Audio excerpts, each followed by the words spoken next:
What's up, guys? Welcome to GuildGab. This is a show all about Guild Wars 2. This is episode 96, A Bug in the System, Season 4, Episode 2. I got it right, yes. Got it right first time. First we time, say baby. First time. Let's see what else I mess up. 96. We're getting close to 100. 96. We are. We are. We're gonna have to do something special for 100. Woo! Mm. Yes. So welcome, guys. Thank you so much for watching. Thank you for being here. Me and my wonderful co-hosts, Mr. Alex of the RPG Shack, aka the new, literally playable. Rebranding! Rebranding! Shiny new! Rebranding for 2018. Oh, go on, bend at my shoulder. Oh, this is what happens when you get old. Oh, Yeah, starts to I feel creep. ya. But how are we all? How are we Doing all good. today? And the wonderful MMO Inks. What's up? What's going on? Thank you guys so much for yeah. doing this. We usually have the wonderful Corvus Plays as well. He is unfortunately out of town, so he could not join us, but he sends his love. And before we begin, let me warn everybody watching, this is spoilerific. We are talking about anything and everything about this episode, this whole release, the new map, the new story, everything in the episode. So if you have not played it yet and you don't want spoilers, then please do not watch. Go and play the episode right now because it's really good. And Totally play it. come back whenever you have so you can hear all our juicy opinions. Okay. So, this came out on Tuesday after a 1-week delay. There were maybe some bugs in the system. A couple bugs in the system. Hey. Delayed a little bit. But it was really good. I heard from the Reddit AMA that it was actually something with like the final instance had an issue with something and they had to fix that, and it was like this, I don't know, it would change the objective on you in the middle of the instance or something. It's not great, that, is it? It's just sort of like, well, you were going to do the last thing. Right. I had a But weird thing surprise. happen between the first two story instances, which go right into each other, which is pretty cool. Like, you don't go to the open world and then you have to run somewhere and start it again. Like, you go, because it teleports you somewhere, and you start, like, instantly in the new instance, and it's pretty cool. But I had a bug where it was a bug, but it was like, I think it was a visual bug, because whenever I started the new instance, it told me, I was doing it solo, but it told me, this is not your story instance, so your progress will not be saved. And it was like the really long, like, Char city instance that takes like an hour if you really explore everything. And I was just like, this better save, man. When I finish See, that's this. weird, because It even if it's not your instance, it usually gives you the credit for it, doesn't it? Yeah, I don't know. It was weird. I don't know why it said that. It was a bug in the system. There you go. Yeah. So what do you guys think overall of this episode? How was the feel of it? I liked it. I liked it. I mean, I wasn't expecting the Char angle. I had a panicky feeling the Inquest would turn up, because they seem to be the de facto antagonist, which, I don't particularly mind. They turned up in Heart of Thorns quite a bit, and then they turned up in Path of Fire briefly. Or no, Flunt did, didn't he? But then there's all these conspiracy theories that Flunt is now a bit of a wrong'un. He's just a jerk face in general. You know what? This was He's just a jerk face. I know we're early in the year yet, but this is of more recent episodes. This is one of my favorite more recent episodes they've done. And really, it doesn't feel like the story progressed a whole lot. But character development wise, I think there was a lot of character development which was really needed for a number of the characters, in my opinion. And actually, I was joking with Matthew Medina on Twitter a little bit, because he was talking about a lot of the technology that this Living Story team used to make, like, the platforms move and elevate, like, a lot of cool behind the scenes stuff. But I was like, you know what? They did make miracles happen, because I actually liked Timey this episode. Whoa! And it's really crazy, but I actually enjoyed her in the story for probably the first time ever. I got a lot of flack in the last episode because, the voice actors did a terrific job with portraying her agony and her fear and so forth within the episode. But I just wasn't having any of it with timing. It was just like, you're annoying me still. Yes, I know you're at 75% oxygen. I don't care. Yeah. It's like, turn off the guns and then we'll talk, Just see the thing is, I gotta, yeah, sympathy maybe not my strong point for Timmy, but in do you this think episode, Tommy may have a new writer this season? Do you think Tommy's got a new writer this season? Because there is a marked difference. I think they recognized that people in general didn't enjoy where her character was going. She was getting even more goofy and more slapsticky and more jokey, and people didn't really like that. Because and of course I cannot speak for everyone, because everybody likes different parts of the story and different ways that it's written. But I at least I know for me, I would love to see the story in general get darker.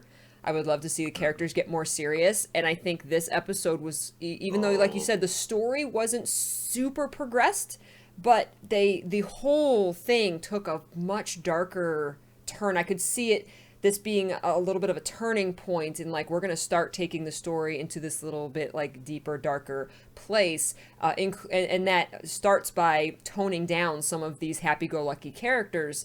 And I also love the way they've changed Timey. And it didn't come out of nowhere, right? Like, she literally had a near-death experience in the last episode. And you can tell that that's weighing on her. Like, one of her dialogues is like, well, I guess I'll go back to tinkering now. Like, but she doesn't, like, to me, she doesn't sound like she's depressed so much. Like, they didn't go so far that you're like, all right, Timey's going to be depressed for the rest of this season. No, like, she's realizing things about her life, I think, and she's realizing things about, like, she's very much maturing very quickly, and I love the direction they've taken her character. What's really great about, and I think one of the reasons I didn't mind her so much this episode, or what I actually liked her, was it's a natural progression to her maturity. You can see throughout the last year or so, her character has actually gotten larger, so she's growing physically. Yeah, the model's grown. She's actually larger now than the smallest Asura you can make. So she's physically maturing, but also her personality is maturing as well. The end of the episode, the episode is very much about her schoolmates, Blish and Gorick, and particularly Blish. And there's a revelation at the end which really excites me about Timey. Which she sees Blish has been apparently Blish had died, or somehow he transferred his consciousness into a golem, a very tiny, cute golem with a coat that I love. I seen his character model. I'm like, this golem is adorable. I love him. I don't know why. Like, if you're gonna be in a golem, you want like one of the World v World golems, don't you? With kind of like the big punchy, punchy fists. You want like a proper golem. You want a proper golem, none of this. Yeah. None of this kind of no. Yeah. But anyway, those two talk, and I think Blish has always had a bit of an admiration and a crush on Timey anyway. So perhaps a love story that evolves there. But more importantly, she says how beautiful it is that he's a golem. He doesn't have to worry about the frailties of life anymore. That was such good writing. She is totally going to give up her physical body at some point and become a golem as well. I can just foresee it happening. Oh, man. Like, I don't think it's going to happen tomorrow, but her natural progression is going to be, I can't deal with this disease and disability anymore. I actually didn't even think about that. Boom, I'm going to make myself into a golem. Me and Scruffy are going to become one, and I don't have to worry about Joko threatening me anymore. I don't have to fear that stuff. If that's the way it's going to go, Timey's going to get put into a Mark III golem, I think. So, like, you know how the world boss in Mount Maelstrom is a Mark II golem? Right, yeah. Get an updated one of those. I don't know, I just have a feeling that if she gets put into a golem, she's not going to be put into something like Scruffy or like one of the standard ones. I think it's going to be special looking. Well, Scruffy's it'll be quite big and a bit OTT and... Maybe. I could see her putting herself just into the system. Like, but definitely a golem. But she creates golems. Like, that's what she does. So I think it would be something that she creates. She would want to, if she was put into a golem, she would want to create it herself. What if she ends up putting herself into the system and then she goes all Shodan on us? She is one of these cities. She is the asserted cube. I am Shodan. It's Rada Timey. Never forget the Citadel. I didn't even think about that. Yeah, that's the other great. thing that's really great is she's building her own team now. Now, back when she was in the so Dragon Lab, she technically had a team, right? But this is her own team, people she knows. And one of the things that's really nice about that is, for a long time, one of my problems with Timey, but the writing with Timey, is that she just knows everything. She doesn't need other Asura. She doesn't need other teammates. She can do it all by herself. Yeah. But the recurring theme has been she's overworked. She's making mistakes because she's overworked. She doesn't get enough rest, and so on and so on. And now she's actually like, we're going to be a team. We're going to be a crew. You two are going to join me. And, I'm actually excited for that. I'm excited that she's going to actually have a team of her own rather than just this one-man unstoppable army show. I don't know. I think it's just better writing, really, for her. She's going to get to play off them as well. It's not just going to be Timey alone in her lab, Right. making jokes because she doesn't have anybody to talk to except the computers. Like, she's going to have, I think she's going to form, like you said, this team with them. And so we're going to be communicating with all three of them, not just Timey. She's going to be able to bounce ideas off them. She's, instead of, oh, I know what to do, to be like, well, I was thinking about it, but then Goric had this great idea. So I think they're going to play off of each other. And I think it was just brilliant, a brilliant turn of events, brilliant writing all the way around to evolve her character, not only herself, but giving her that team. I was so happy when we got out of there with this team, and you could tell that they were going to be working together. And Goric is going to be instrumental in the story going forward because he studies insects and he studied the scarab plague,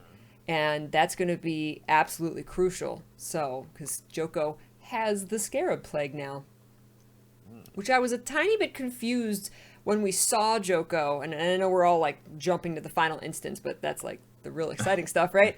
When we saw Joko and he had this little like container in his hand, he wasn't like, whoa, I have the scarab plague.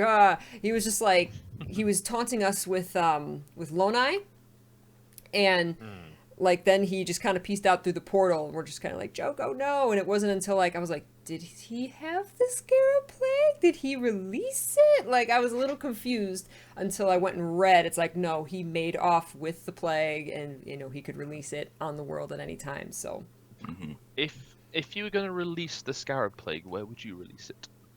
Everywhere. Where would be the best place? I mean, well, the people the commanders from Tyria. So I think he's going to want to wipe out Tyria. Let's say, for the sake of argument, we're not going to destroy Lion's Arch again, because, what would be the best place to release the scarab plague? I think just hit the major cities. Yeah. Like all the major cities, right? Because they're all connected by Asura gates. Yeah. And Tyria itself, the Tyria we know anyway, relies on the Asura gates for transportation of everything. Yeah. Not just our normal hero travel, but moving goods back and forth, and their whole supply network relies on the Asura gates. And it didn't really go anywhere, but when Maldramoth first attacks the Asura gates, there's panic amongst the Asura because it's like, how do we stop this? Because we rely on this; it's important to us. So with him having his own gate hub or control of a gate hub, having that knowledge anyway, I think that's what he's going to do. He's going to try and crack through their system and just put it into the cities. That was one thing I was a little bit confused about towards the beginning of the episode. Was in the final instance of the first episode, it seemed like Joko was working with those Asura, or he took over their minds. Like, to me, there was this like symbiosis between those in Quest and what they were doing, and Joko, like sharing their technology with him. Looking back on it, I think it was more he was like taking the information from them. He was kind of taking them over. But then at the beginning of this episode, when we're sneaking stealthily or not so stealthily through their base, those in Quest had found the scarab plague and dug it up, and we're experimenting with it. And you see all the little creatures in the pods, and some of them are infected already, some of them aren't, some are alive, some are dead, which was a really nice touch. We got the option to free some of them. There was like Choya and Rock Gazelle and a bunch of dead char, which led into the char, saving the char and going back to the Omakon village. Yeah. But Here's the thing. I was like, I was confused. I was like, so were they working with Joko? And then I heard that like Joko's Awakened were attacking Radaprimus. I was like, I thought he was working with them. So that whole thing was a little confusing to me. I might have just missed a connection somewhere along the way. I think in the previous episode, when you're saving Timey and you're in that lab in Foreigner that they had set up, I don't know how well it's explained. I don't know how well the pre-story is explained as to what really happens there. You know, Joko, the Inquest were already researching the plague. It's what they do. It's probably a side project of theirs. What they were going to do with it, you know, who knows exactly? Weaponize it somehow, probably. Joko finds out about this somehow or comes to this conclusion, and so he reses the dead to find out what information they know. He finds out about Radaprimus, and I think it's you can draw kind of a parallel with Scarlet, that you know Joko's probably using the Inquest as a means to an end, because you know how Scarlet was kind of chucking the various races into alliances, all in all to kind of crack to the ley lines and get Mordramoth out and about. I think it'd be more than likely that Joko's doing a similar thing, that he doesn't particularly care about, you know, the Inquest's goals or whatever. It's just that they happen to have the means of delivery of the Scarab Plague. Right. Well, like you say, if the Azura are all in control of the Azura portal gates, it stands to reason that the Inquest have their own network of portal gates as well. So it'd be very, very easy to start distributing the plague all across. And of course, the Inquest are probably going to go, Joko recognizes our mightiness, and over you kind of like the plebby normal Azura, he'd never unleash it on us. And then of course he's just going to go, lol, jokes. Hello, a joke, sorry. See what I did there? And and probably just kind of I think it's going to it's not going to serve the Inquest well in the long run. They did hint at the very beginning of the episode. Kyo tells us Joko's been digging Primeval Kings up as well. Oh, He's yeah. digging around their tombs, and That's right. what is that all about? The player character is like, I don't know, but it can't be good. So I don't know if that directly relates to the Scarab Plague or some other part of the plan we're not totally aware of yet, but something to keep your mind on going forward, because obviously there's going to be a big reveal as to how that, you know, how does that puzzle piece fit into the larger picture. The early kings were Elonian, weren't they? Yeah. So But haven't we already seen them in the Poff story? We saw a bunch of the Primeval Kings, right? Or ghosts of them? Some of them. So it's some of them.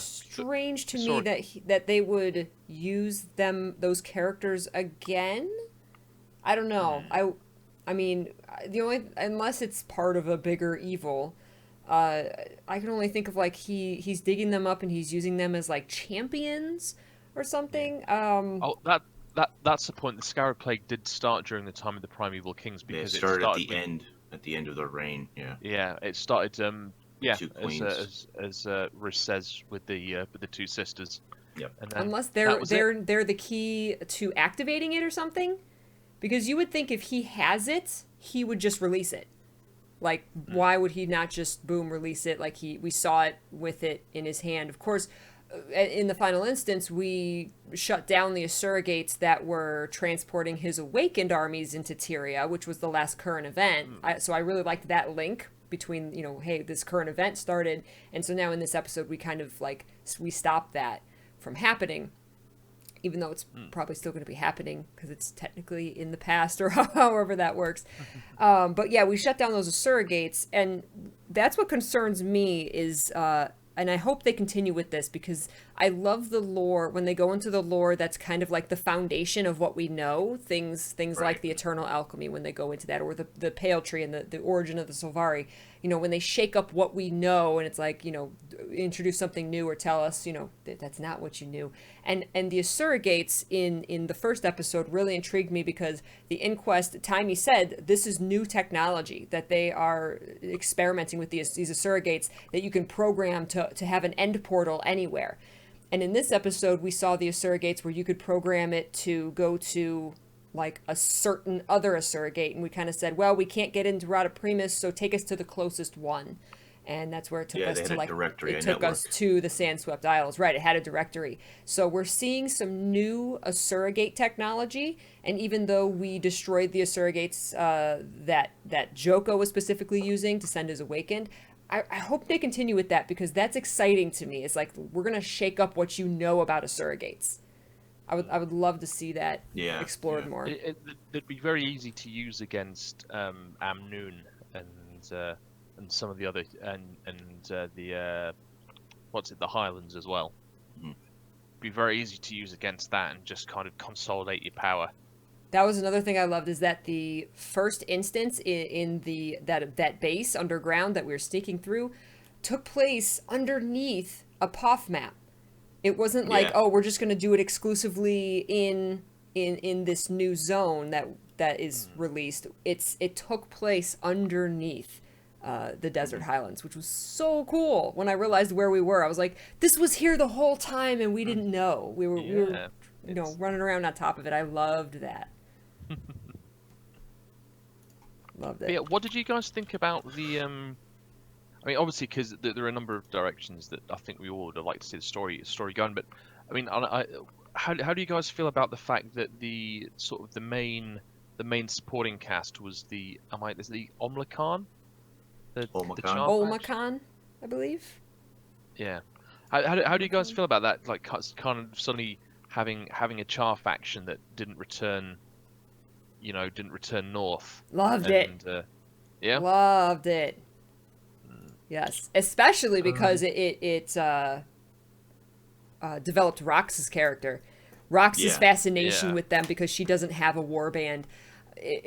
Oh my god, it was like, it made me feel, I was just like, oh, Rox, oh, I kept saying she's gonna join them eventually, like, because she's so fascinated. She's like, you don't have a warband, you're just out here no Ferraris by yourself? What? The cubs just run around and play with each other, like, they don't, the actual, like, parents of the cubs raise them? What? Like, it shook up what she knew about the Char being a Char. That was huge.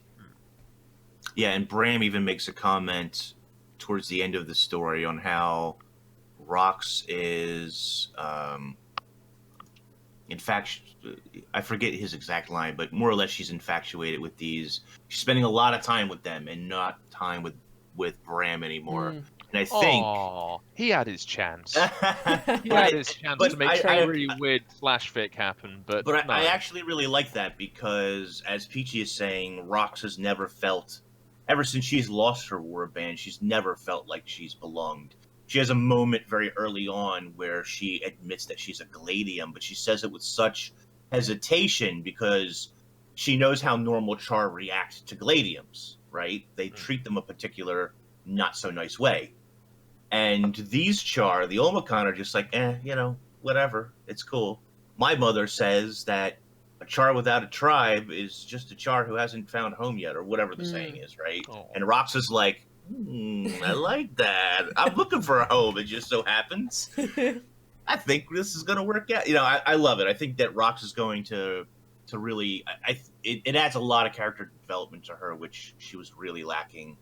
And I think it's and it's nice that she's separating from Bram, because now she can be her own character. She can be her own person.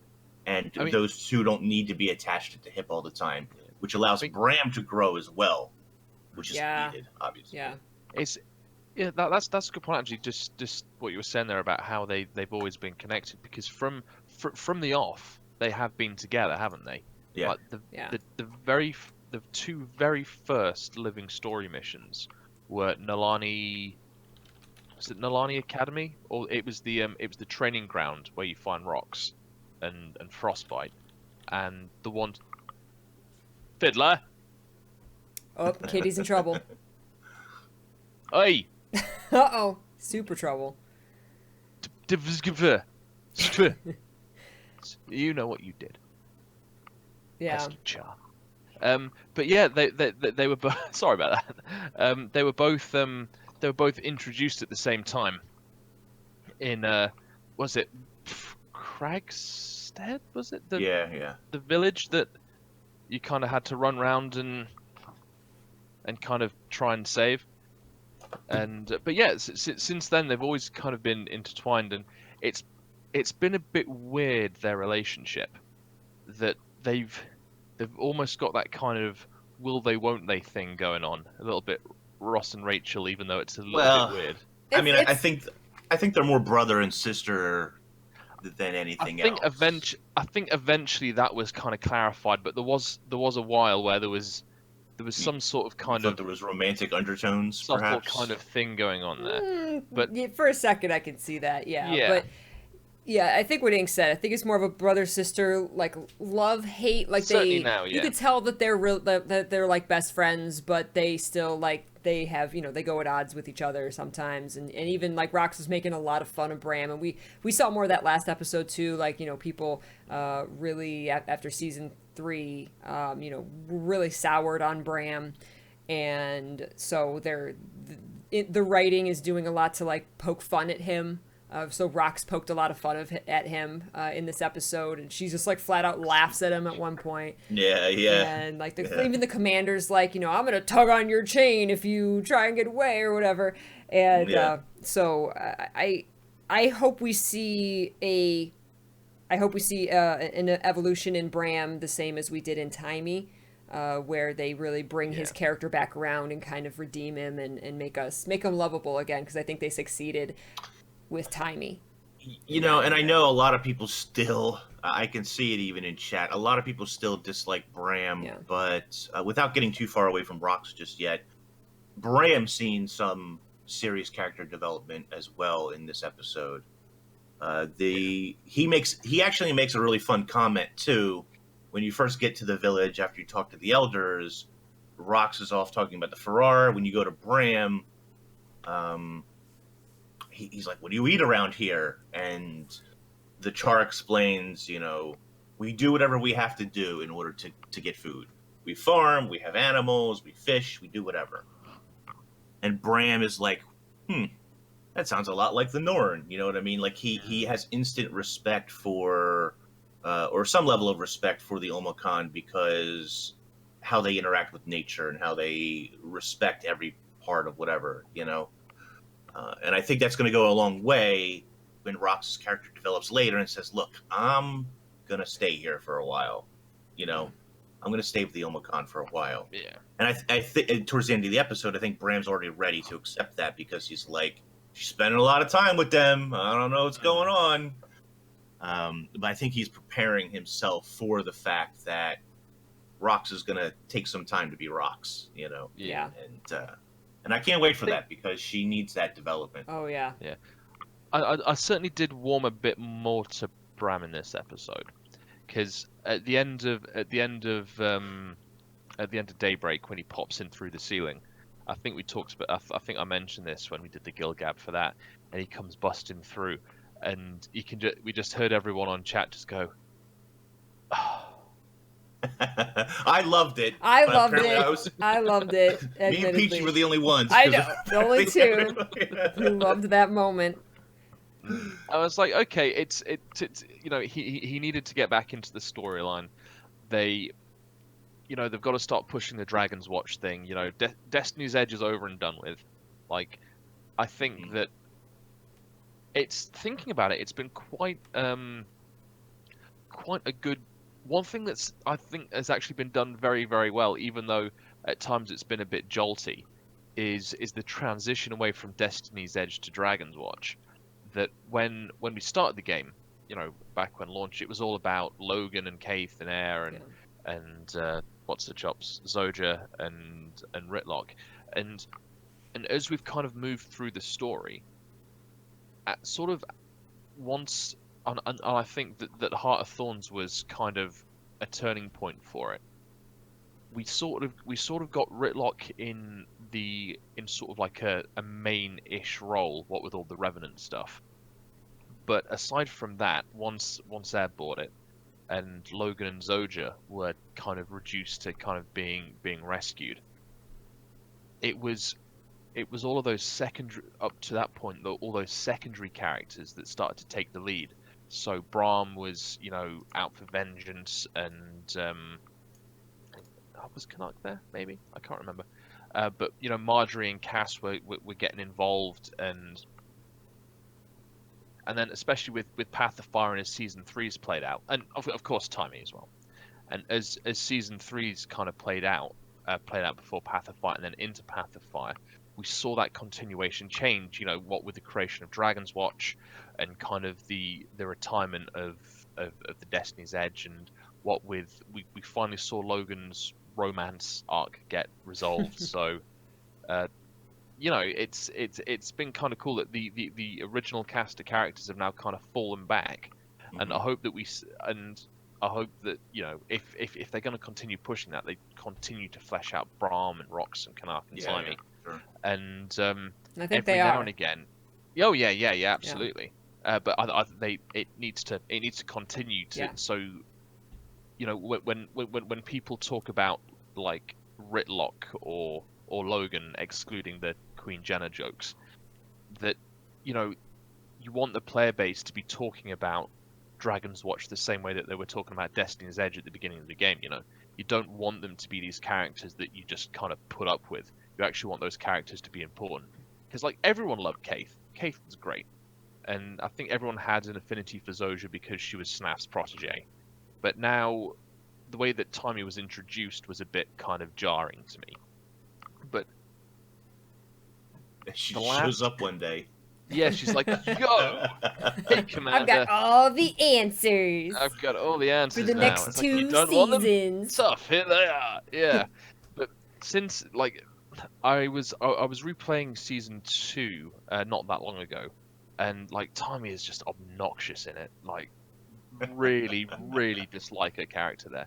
But since sort of about halfway through Path of Fire, yeah, she's on her way to actually becoming tolerable, and I can stomach having her on my computer screen for more than 30 seconds. But Yeah. do you get what I mean? That they're actually being developed into the main cast rather than Oh, these absolutely. guys who kind of turn up out of the blue. Yeah. And they did that transition because like Heart of Thorns was about Destiny's Edge, but it was also about Dragon's Watch. So they are. You're right. They're slowly transitioning into this new. And now Ritlock is more in the background, because we do at the beginning of the episode get a mail from Canuck saying me and Ritlock are off investigating. All right. stuff. So my Rough one being nitpick. My one nitpick. First of all, I love the mail at the beginning from Canuck because it lets us know what other characters are doing, even though they're not going to get screen time.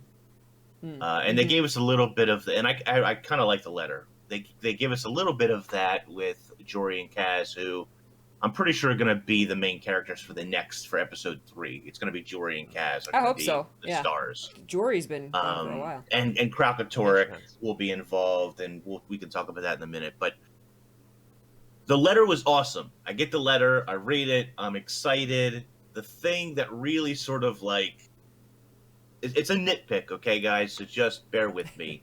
It's not a major thing. It didn't ruin the story for me, but I just kind of face-palmed a little bit. You need an airship in order to attack Rata Primus to get in. We know a lot of people with airships. We do. But who do we call? Saida the Sly. Of course, because we got a letter from Canuck saying, hey, she bought an airship. And you're like, I know who I'm going to call. Saida the Sly. Timey, make it happen. She's aye, Commander. She's like that guy from The Mummy, isn't? She's like that guy from The Mummy 2. The one where they get the airship. I don't even have a problem with the character. We haven't really spent enough time with the character, but it's just we know so many people with airships. Yeah. That's the person we first think of. I had that thought too. Our boss has an airship, Yeah. I don't know. I was just like, oh no, you gave us the letter, so this makes sense later. No, it's too on the nose. Don't do that. But anyway, it's a nitpick. But like, yeah. when that happened, I was just like, oh no, you didn't. The sense I got from it, especially after when you're at the end of the final instance, you get to talk to Saida, and Right. she's like, we could work together now, and like, every time I've helped you, it's been beneficial for me, and I'm making a name for myself here, and becoming independent and all this, and so I think I think we're going to see a lot more of Saida. I think she's going to be like our token friend that helps us, even though we have like you said, we have access to a lot of people with airships now. But I think in Alona, I think she's going to be our base in Alona for when we need that kind of help. Yeah. I think she's just a more current character. People are saying like, who else do we? Everybody, we are still a member of the Pact. We might not be directly involved, but we have a lifelong membership with them. Logan's in charge. He's our boy. He would have given us an airship. Yeah. We took the airship from Lion's Arch from what's her name, Ellen Keel, who we voted in. Ellen Keel's airship. Like we know a number of people. Yes, there's the joke that we always blow them up or whatever. Which, by the way, not our fault. Mordremoth blew them up. Okay, barely our fault. Barely our fault. Just relax.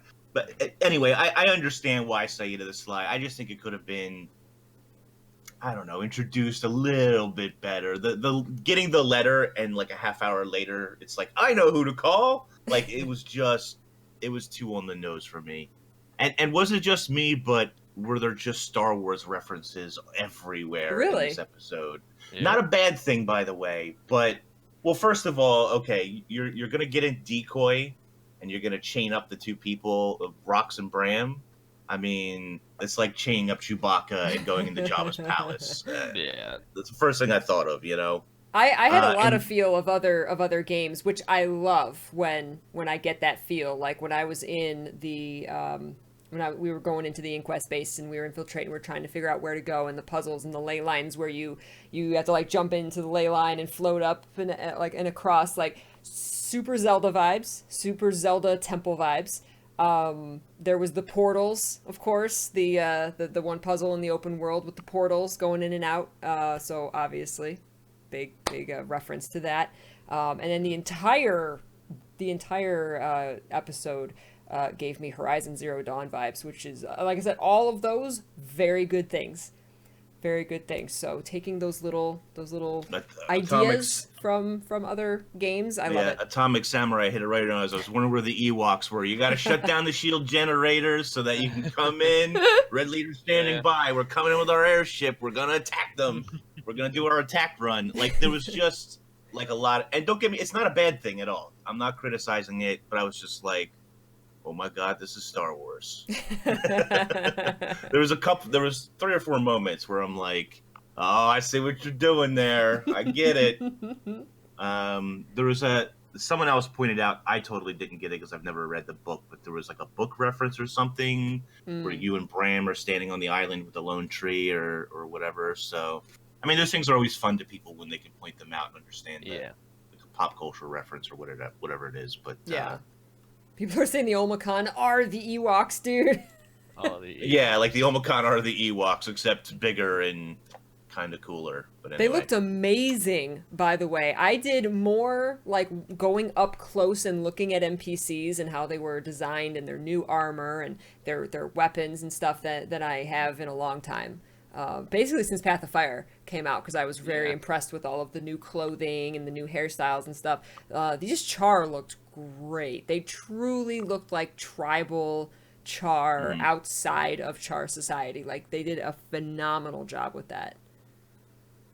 Yeah, I think since how to put it, it just feels more like core Guild Wars 2 since Path of Fire. Like I'm sure he mentioned this when PoF first came out, that since Path of Fire, it's felt, especially like the even the Living World episodes, that it's felt like core Guild Wars 2 again. If that makes sense. Like there was always something missing for me from season 2, and then Heart of Thorns and season 3 were very Heart of Thornsy, obviously.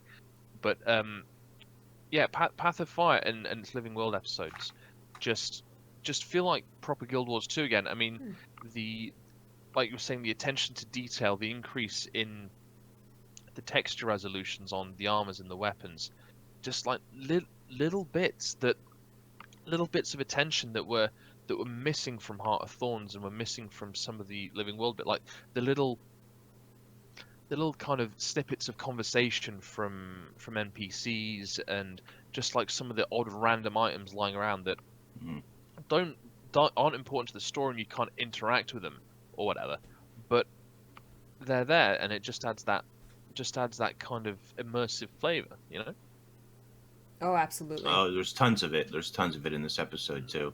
They even had to cull some of the like the view distance in the open world map because they wanted that giant Asura cube to be like visible from anywhere. So yeah, they really put a lot of thought and detail into it for sure. In the story instance that's in the Olmacan village, when the inquest attack, you see the Char druids like with this crazy like spell bubble. Did you guys notice that? I was like, what are they doing? I was like, I want to do that with my druid. Like, it looked amazing. And granted, it was the same animation from those crystals in like the Desolation, like where Vabi, thank you. It was the same kind of swirl effect, but putting it on them, and they're like standing there like with their arms out, like, you know, like calling upon this super like power of nature. Like, it was very impressive to me. I was just like, what are they doing? That's so cool. Loved it. And I got to see Aurene a little better this time. Yes. In the first episode, she does a lot of flybys and stuff, but like I could never catch her because you're fighting and whatever. This time, she was a lot more apparent. You could see her doing. She came lower down and lol hi. Yeah. Lol hi. And she came down at like times in the story instance when I wasn't expecting, like when the inquest attacked, and they're like, you know, what is that? And you're like, oh, it's Aurene. She's on our side. And I was just like, Aurene's coming to our rescue. Like, that made me so excited.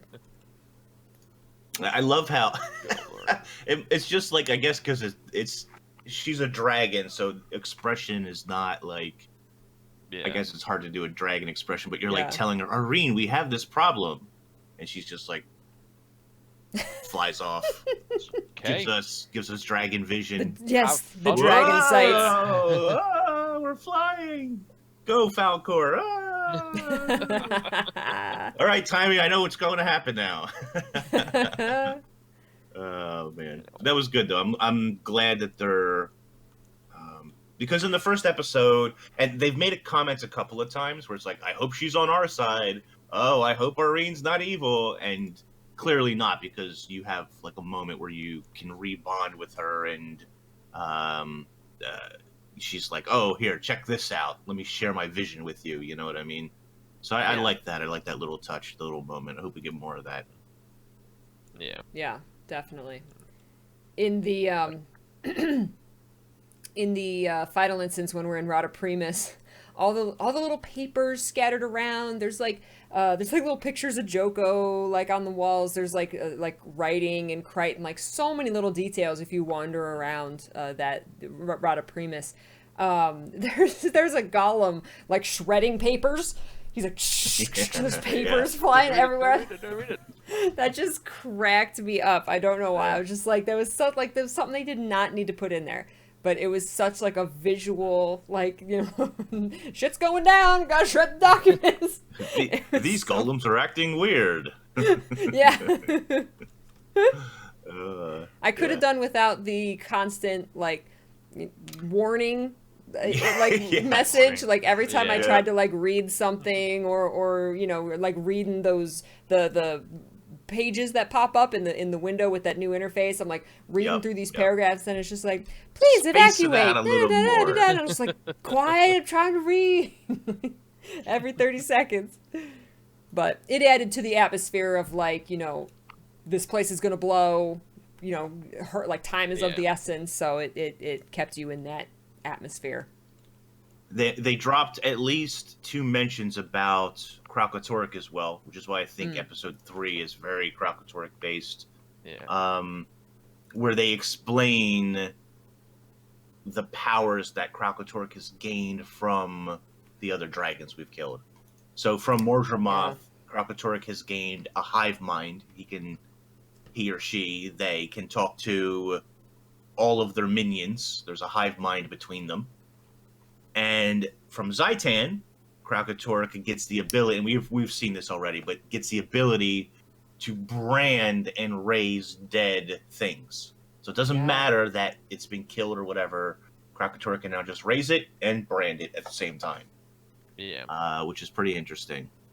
I loved when Timey in season 3 explained that about the different dragon energies, and we were again shaking up what we know about the world. She's like, there's different dragon energies, and the dragons are gaining the abilities of the dead dragons. So yes, I agree. I love that they reinforced that, and I hope that they continue to, like, that's gonna go somewhere, like, oh shoot, Kralkatorrik has this power now.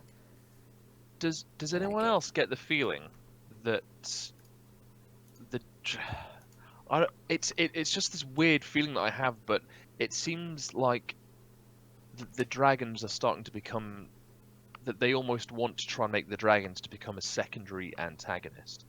That I think that when when the game first launched, it was like, right, let's get Zaitan, and we're like, yeah, we killed a dragon, and from there we were like, okay, we've got another 5 dragons to get gone. Right. But then we started messing around with Scarlet. Then there were the Aether Blades, and then there was a whole bunch of other crap. With, I think that's really important though. Like, you don't the dragon battles. So the Mouth of Mordremoth isn't too bad, but the actual instance Mordremoth battle, I don't know. It's not representative. It's not so much. It's not so much the gameplay. It's kind of like the way that the story's going. That the and I think that the Path of Fire final boss kind of perfectly encapsulates that. Is that the final fight is Balthazar and his giant Devourer robot thing. Mm-hmm. Totally awesome. What is it very easy to miss that's in that instance unless you turn around? Yeah, Kralkatorrik's head. Mm-hmm. Kralkatorrik's head, which is amazing. I didn't even know it was getting bigger. I turned around and was like, hey, look, Kralkatorrik right at the back. And I turned around again when Balthazar was at 2%, and he was like right here. But I was like, oh. I said that last year. I don't know if it was on GuildGab or wherever, but I said that last year. Kralkatorrik would be ahead in the clouds. You just can't. You can't really do proper justice to the scale of these dragons. They're so enormous. I mean, the lore has set them up to be just so enormous.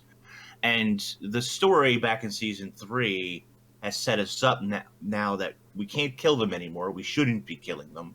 We probably should never have killed them to begin with. So we need to find another way to deal with them, survive. We found that out though before Heart of Thorns, and we did it anyway. Yeah, but I don't know that it was really that apparent to. It may have been apparent to us as players, but I don't think the character is not. I don't think the ramifications of. I don't think the ramifications of what would happen, like with the dragons absorbing the energies, and that was completely apparent. No, it wasn't. But there was already the thinking that, depending on how the Eternal Alchemy and the Pale Tree Vision and the Dragon Orbs and Elements all kind of interact with each other, and how delicate the balance of the magic is across Tyria, and we'd already kind of figured out that, killing the dragons was a fairly bad idea when it comes to preserving the the nature magic of Tyria, and then we often killed Kralkatorrik anyway. Now, thankfully, we didn't. Sorry, Mordremoth. Now, thankfully, we didn't do the same with Kralkatorrik at the end of Path of Fire. But for what are overwhelmingly powerful enemies, I mean, and I think I said this at the time, knocking out Primordus and Jormag in one fell swoop, when Primordus is supposed to be the big boss. Like, Primordus is supposed to be like the dragon. Right, the strongest of them. Yeah, if there's one that you maybe don't not so much now, but in general. Yeah. Primordus was supposed to be the big bad at the end of it all. Right. And it just seems, I mean, oh, sorry, buddy. I'm very glad that we've got Palawa Joker, because I think he is a much more interesting antagonist. Like, everything that we're doing in Alona with the Scarab Plague, and all of the lore with the loner, because even that ties back into a lot of the early Guild Wars 1 stuff. Yeah. It just seems that it just seems that the devs are having, or the writers are getting, these fantastic ideas about where they want the story to go. Mhm. And at times it seems like they're being inhibited by the fact that we have, 2 or 3 active dragons. Absolutely. And yeah. it's just going, right, let's go and do this. It's like, yeah, this is cool, but there's a big dragon in the big sky. thing. Yeah, you know? no, absolutely. I think I think that's exactly right. How much can you write about a dragon, right? About this force of nature. It's kind of like, if you're fighting an earthquake, an impending earthquake, well, you can't, the earthquake's not an interesting character. And these dragons, while they are getting like a little more interesting, especially with like the mixing of the magics and stuff, and they almost seem to inhibit more intelligence as we go forth, but you're never gonna like, you're never gonna have a dragon going mwahaha. I mean, Mordremoth kind of did that with the Solari, but like Scarlet, infinitely more interesting, and you can write stories about a person. She's a person. Joko, Right. You can write stories, you can write dialogue for, Joko can go, mwahaha, I have the scare plague and I will release it upon the world, and, you are all doomed. That's so much more relatable. It's so much more, like, meaningful and easy to write for and write interesting stories than a force of nature. Yeah, absolutely. So 100%, and I think they're going in the right direction. True, you can't just forget about the dragons, but I think that having it so that, no, we can't just kill the dragons, and we've talked about this endlessly, but it is an infinitely more interesting story than we just gotta kill them all. Okay, let's go get the next one. So that being said, I think the next episode 3, is going to be a southern map below Vabi. Because, well, actually, I guess it's kind of to southwest, because that's where his like trail has gone. Well, that's below the desolation, technically.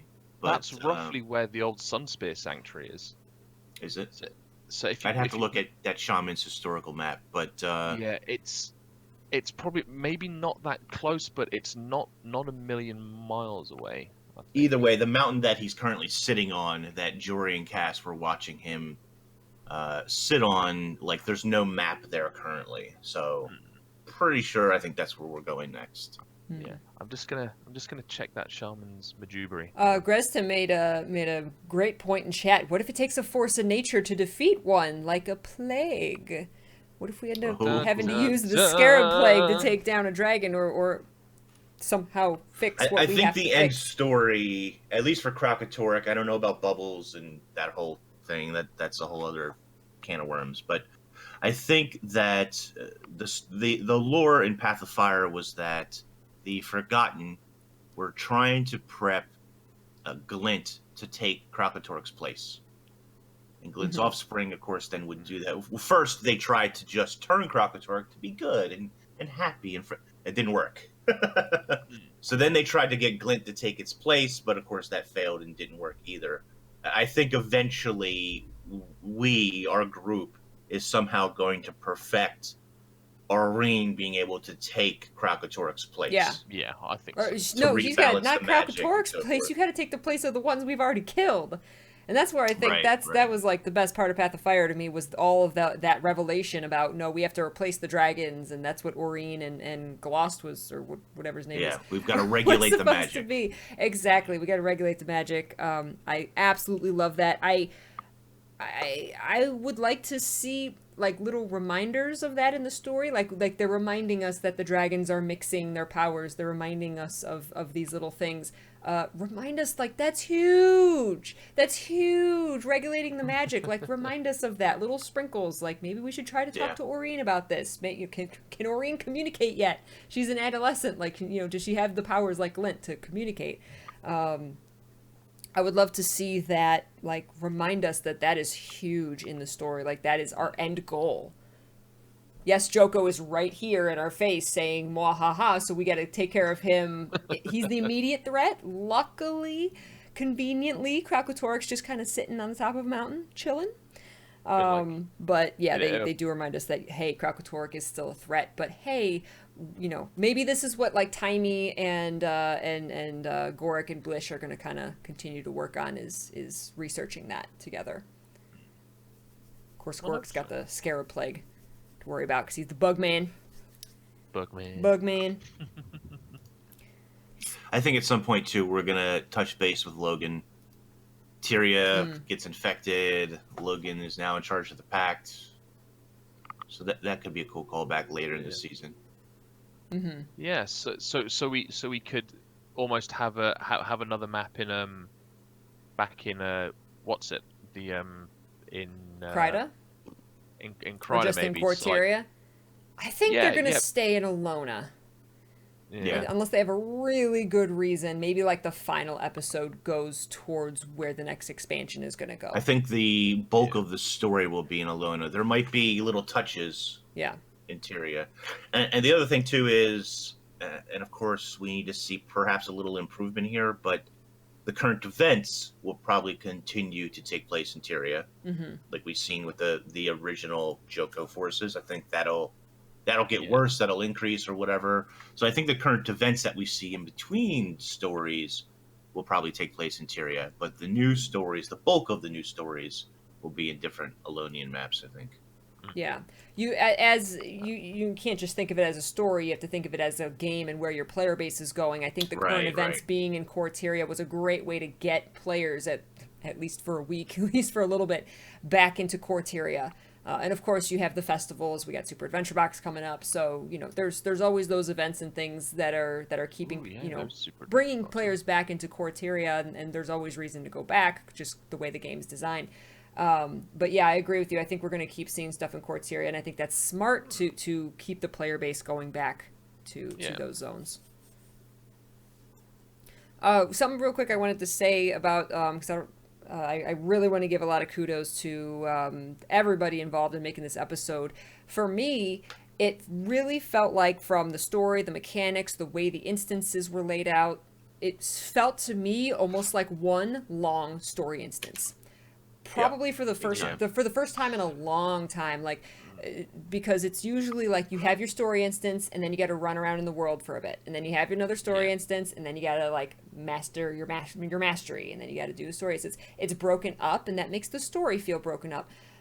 This is possibly the best episode I think that they've ever done with making it seem like one long story episode, even though a significant chunk of the story was in the map.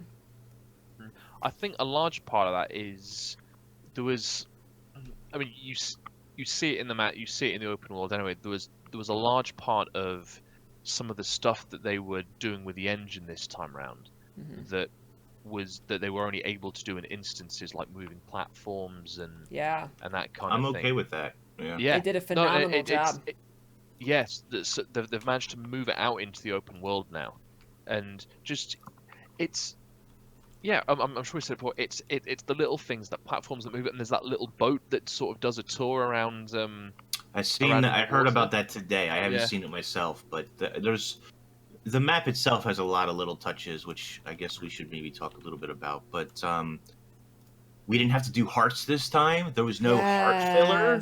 Yes. Which I was very happy. I'm like, I don't have to do hearts. It's amazing. I kept waiting for it. I was like, okay, where's the open world stuff? And the open world stuff, there was a go here, talk to Bram and Rocks. You go here, talk to Maureen, but like, and doing the shield generators. Yes, that whole thing was open world, but like with the moving platforms, with the puzzles you had to figure out, each puzzle was different, something different you had to do. At least when I did it, there was some other players there, but it wasn't so full of players that I felt like it was super crowded. You know what I mean? So I don't know if that was just coincidence or by design, but like there was only a couple other people there. So like it felt like an open world instance, just the way it was designed. You're going into these caverns and going into like the same atmosphere, and there was all the visuals and the sound effects were really good in all of those laboratories. It felt like I was engaged the entire time. It was like you said, it wasn't like go do this heart quest for what reason. No, I loved it. I preferred the pacing. in this story way more than the other, and I think that really added to this story. One of my criticisms has been for a long time has been like, for example, in episode 1, you go to the astralarium, then I gotta turn a bunch of mirrors, and then they'll talk to me because I proved I hate Joko. Right. And then I gotta go to Saida, and she's like, first you gotta make mead, and then I gotta run her, and it's just like, Or you could no, buy I it just for, like, I a lot just of want to go money, to yeah. prison. Why am I making you beer? I don't understand. What does this have to do with anything? Yeah, I don't know. I really did like how this one flowed much better. And even when you were in the open world, you were, like you said, the puzzles and stuff. There was only one puzzle nitpick, in that one of them seemed to auto solve itself after a while. Oh. I don't want Okay. things to auto solve itself. Let me No. fail for 20 minutes if I have to. I'll figure it out eventually. Or look at a Dolphy guide. Do you Or think it people was will too look at. many I puzzles? won't, but people will look at a Dolphy guide. I Right, guess, yeah. right. Do you think there was too many puzzles? Because there was a lot of puzzles and nothing was too terribly overcomplicated, but some You of need it, some brain like the food, portals. Like I sat there for a while with the portals, and I'm like, how does this So the portals, work? confused me for one reason. When I went to and it was the only puzzle this happened at. When I went to the portal one, first of all, I've never played the game Portal, so that probably doesn't help. But I went to the portal one, and there was like 10 people in the portal room, Mm. and I'm pressing things, and I'm not quite sure what's happening, but portals are shooting everywhere, and people are jumping all, and I'm like, am I controlling it? Are they Yeah, Yeah. yeah. is someone else pushing the button and screwing it up for me? Like, it took me maybe 5 or 10 minutes to figure out that no, only I control my own portals. They can do whatever they're doing, and I don't care what they're doing because it's only about me. That I happened to didn't me with the realize buttons. Pushing the Yeah. buttons one time. I was like, "Is this other person screwing me up or not?" I was confused. Yeah, I wasn't Wait, sure. they just went through the force field, so no, I think it's me. I have to bring down my force field. But now that we're used to that as players, that we can have these open world instances, I think it'll be more like understandable now. Like, okay, this is just for me. Right, yeah. I had no idea. The first story instance, after you go through all the stealth stuff, and you have to activate the portal to get to as close to Rada Primus as you can. There was like the 3 like colors Yeah. that come together. the- I hadn't the the designs. faintest clue what to do. Like the things came together twice, and then it was like up security, and then the golems attacked me, and then I was like, oh, I get to try again because I really I wanted to figure it out. I wanted to figure Yeah, out what to yeah. do, and then like the commander just kicks it. Okay, portal open, or then you get to go Oh. through the dialogue, and I was just like, I wanted to figure it out. Like I hadn't the faintest clue what I was supposed to do. So I'll I just play it again. Going through that, I pressed it once, and then they combined, and it made a noise, like an or whatever. And I was like, oh, it's a puzzle. So then I went and figured it out. But, if I wasn't really paying attention, like, luckily I'm recording myself, so I'm kind of aware that Yeah. you know what I mean? Yeah. But otherwise, if I'm just playing it through on stream or whatever, and you're chatting with other people, I'm probably just pressing the button until something happens, and, Right. So yeah, I could definitely see that. Yeah. I was going to ask. I think we may have touched on this in kind of changing tack a little bit, and we get a new legendary weapon this patch. Yeah. Yeah. It's a shame Akka isn't in this Oh, episode, yeah, actually, he isn't loved the it? I mean, char. he go mental. But I remember there being a little bit of what's it when the Shining Blade was released as the human legendary sword, and we got to wave it around a little bit in the story, and the fact that the Shining Blade, they were just like, yeah, whatever, come play with our sword, and now and now that we've got the char kind of holy Connor. grail, The Claw of the Connor. Connor Yeah. is a legendary weapon. I've seen some Yeah. people who really don't like that because of the lore implications, and I understand where they're coming from. It's a very big symbolic piece for the char.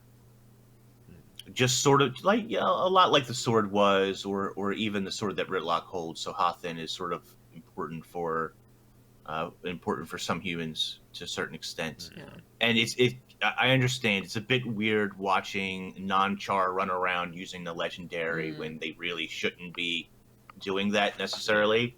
But unfortunately, it's an MMORPG and it's not an RPG where you're playing by yourself. So I think that unfortunately there's certain liberties that are taken when it comes to these things. Personally, I like the Claw of Connor in the sense that at least it has backstory, there's flavor there. I love it. It is legendary. It's important, right? Whereas Shushadu, for as cute as that might be, what's the story? Yeah. Quaggin, this is the Quaggin legendary fish tank that you could use as a shield. Like, I don't know, but you know what I mean. The Claw of Connor has, it has story. It someone was like, "What's next? The Scepter of Aura?" Yes, please. Yeah, that'd be awesome. Yeah. Okay, sure. Yeah. Because there's lore and story there already, right? And I love that. I do understand some people's objections for it's wrong that non-char are using it. That I get it. I do understand, but I like the legendary weapons to have that lore, to have that backstory. It's important to me. Yeah. It's kind of weird. I'm in two kind of minds about it. That it is a legendary char weapon, so. Yeah, but it's essentially a reskin of the Centurion's Claw, which makes sense. Which makes sense from a lore perspective because every great legendary weapon, or like Excalibur or Amaral or any of those kind of legendary swords, they all start off as just a sword or just a dagger or whatever, don't they? But then you kind of look at the claw and you're just like, but we can buy one of those for karma, It's, I don't know. I mean, the effects on it are cool. I thought the it's not just the skin, right? It's all the effects. It's the footfalls. It's it's got projectiles. Like the effects on it are crazy cool. Yeah. Yeah. I like the look of Incinerator a lot more to wield, use, attack. Yeah. But the effects of the Claw of Connor, all the chars show up and.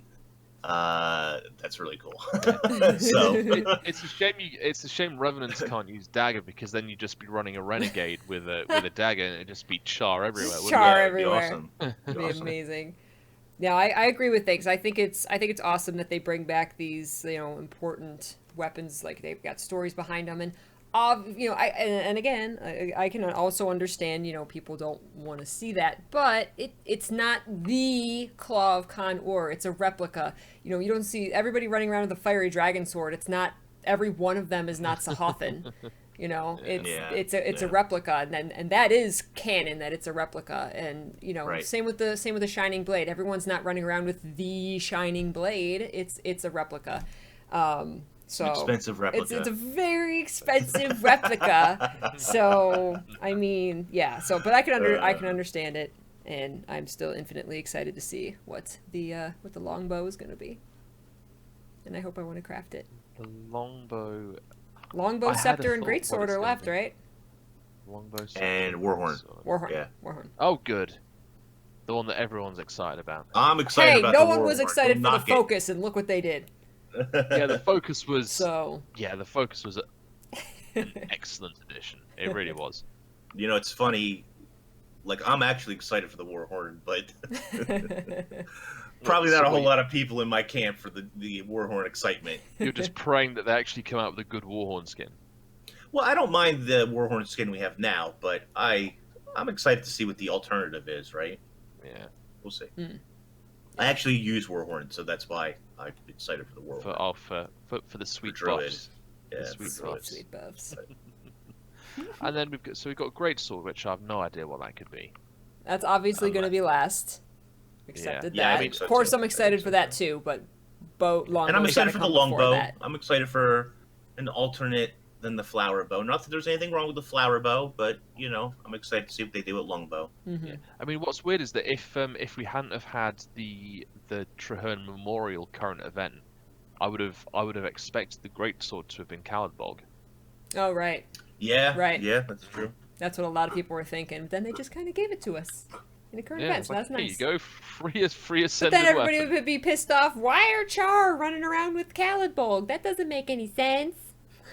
Well, it does, because Traherne gave us Coward Bolg at the end of Heart of Thorns to do him in the wrong, as it were. Mm, It yeah. was like, stab me true. with thine own sword. Oh. I was like, all Oh. right.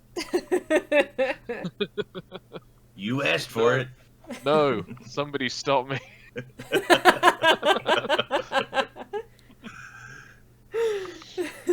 But I'm looking forward to it. It's kind of weird looking at some of the gem store stuff that I would have loved that arc rifle thing to have been a legendary arc rifle. That 'Cause totally could have been a legendary. I know. Yeah. It's like I don't even have any characters that use rifle, and I just like I'd have made that. It looks brilliant. Yeah. And, It's got a giant scope on it. yeah. Yeah, Yeah. it's cool. It's awesome. The fire breathing longbow that was in the Black Lion that was- chest. yeah. The second I Yeah. saw that, I was like, "That's not the legendary," because it sure looks Yeah, legendary yeah, to me. Mm. So It does set Impressive. a certain level of expectation, I guess, Sure, yeah. for some people. yeah, Because whatever the longbow is, well, it better be cooler than the fire, and the Mhm. storm bow Yeah. is a big thing for a while for a lot of people. yeah. Uh, I'm so still like, salty about that, by the way. Oh, please bring back more Guild Wars Ah. 1 skins. Please, I Never love it. forget. I love Never it. forget. Bring back more But, Guild Wars 1 yeah. armor as outfits. Remember we got the monk outfit?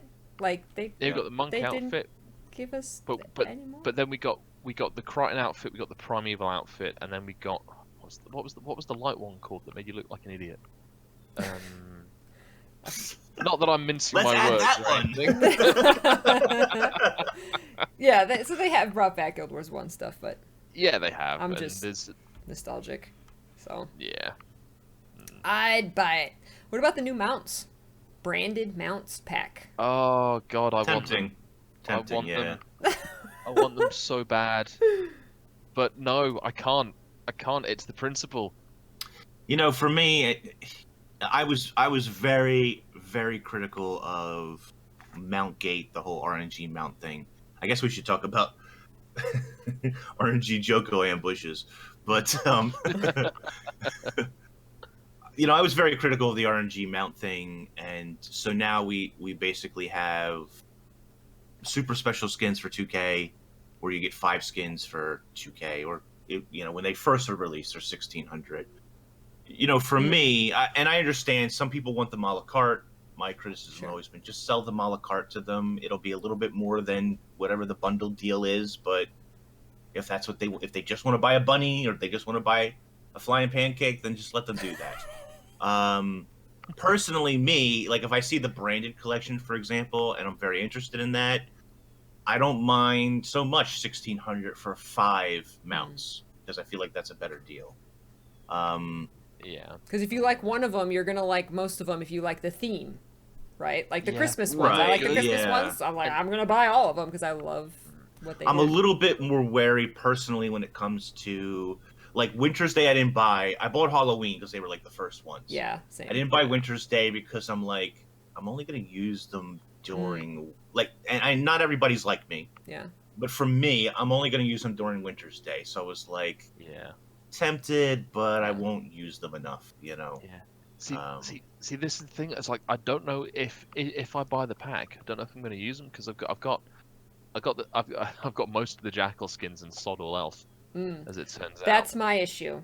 It took me a while to get there on gliders, but I feel like I'm already there on mounts where, like, I'm like, yes, the branded ones are super cool. I would like them, but I've Yeah. already got I've got the puppy jackal, which is the Yep. best thing ever. I've got the sparkly galaxy griffin, which is the best thing ever.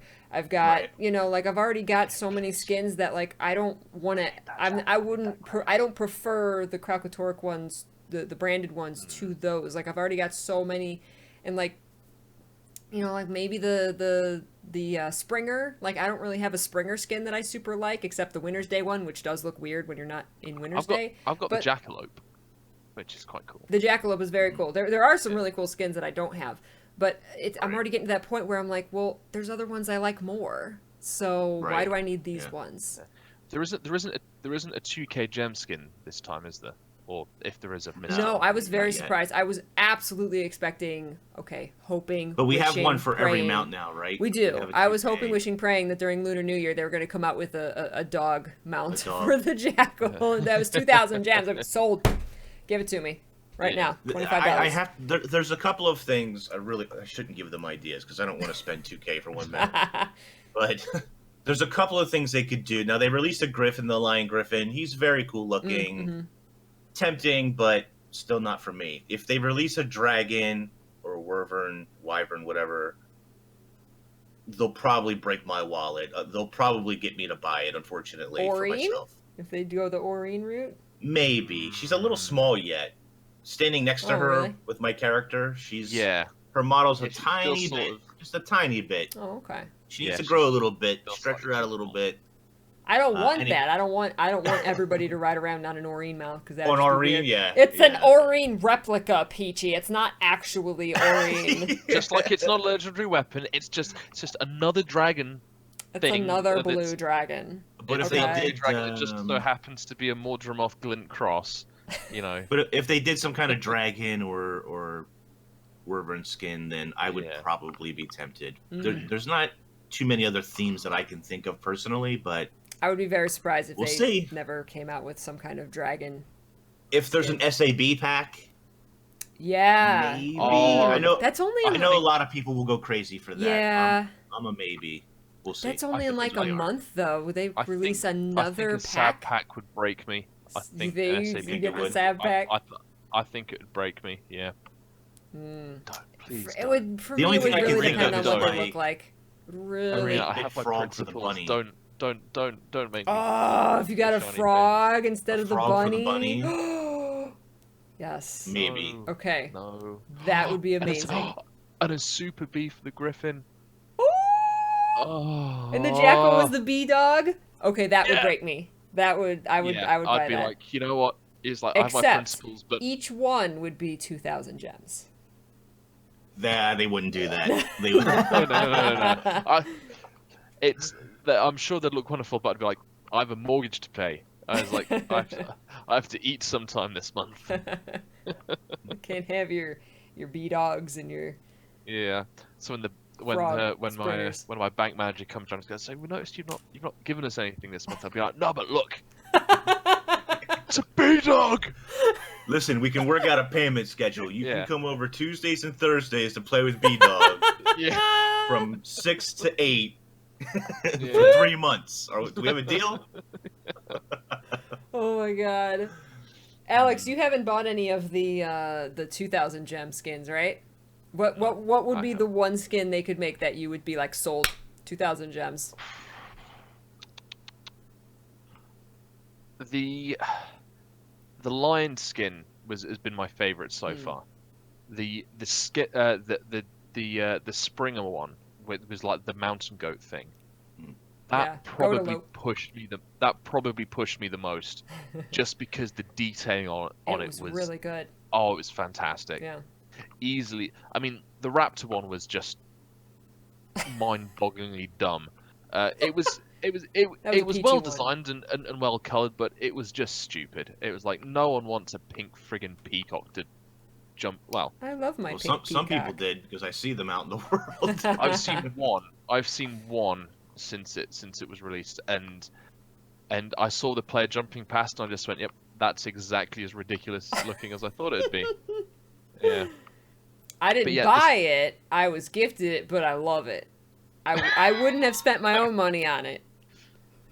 Yeah, it was. Yeah, the Springer one pushed me the most, but when it comes to it, you know, obviously everyone's money is everyone's money, but 2,000 gems is what, 20 something pounds? Yeah. Not Yeah, bad. that's About $20. that's what 75% of my food budget for a week. Yeah. And you know, I have my disposable income, but again, I just can't justify the price, especially after especially considering the RNG aspect of the other way to get the mounts. You know, so it for me, it's still, you either pay over the odds for a good looking mount skin, or you can pay under the odds for something that you potentially don't want and aren't going to use. Yeah. Yeah. So I think, and the thing is, the only thing wrong, or I say wrong, the only thing that's slightly disappointing about the vanilla mount skins is the fact that they only have one die channel. It's like, put 4 die channels on them, job done. But then they wouldn't sell any mount skins. People want those die channels. How much are you willing to pay for a die channel? No, let's not go down this. 250 gems per die channel, up to 4. Oh, no. That hurts, man. That hurts. People would complain, but they would also buy They it. would also buy it. Do you want 50 gems to unlock a die? What do you think? Don't go there. Yeah. No.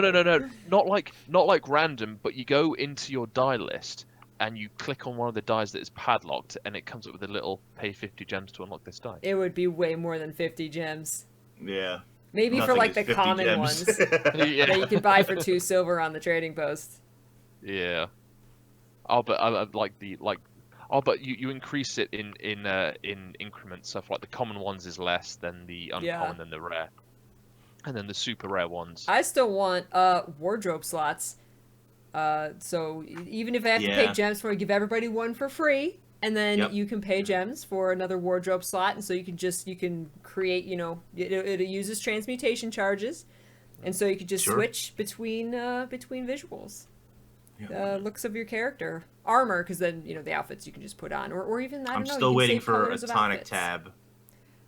Tonic and toys tab, Inks, you did a great video collecting a lot of like really great ideas, like things that should come to the game, quality of life features. I loved the on the trading post being able to sort by skins you don't have unlocked or things you don't have unlocked. Yeah. Oh my god, I would love that. A lot of other really great things.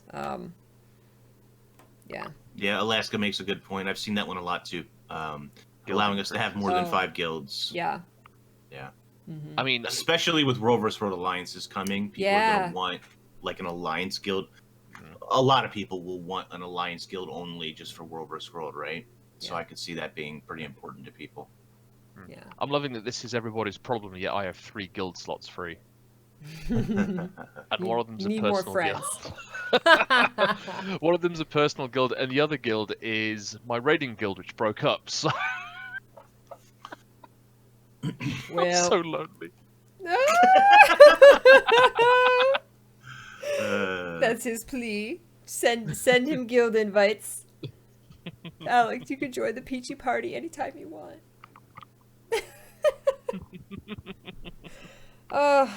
But yeah, so great episode. Looking forward to the next one. Super Adventure Box is going to be our next thing, unless they squeeze a current event in there. That's in April. 3 weeks away, isn't it? Yeah, if they do the first week of April. 3 or 4, yeah. Yeah. Well, yeah, that's a good question. I mean, they'll have April's 1st will be whatever they come up with this year. Oh, yeah, right. And then Super Adventure Box probably start either that week or the week after, maybe.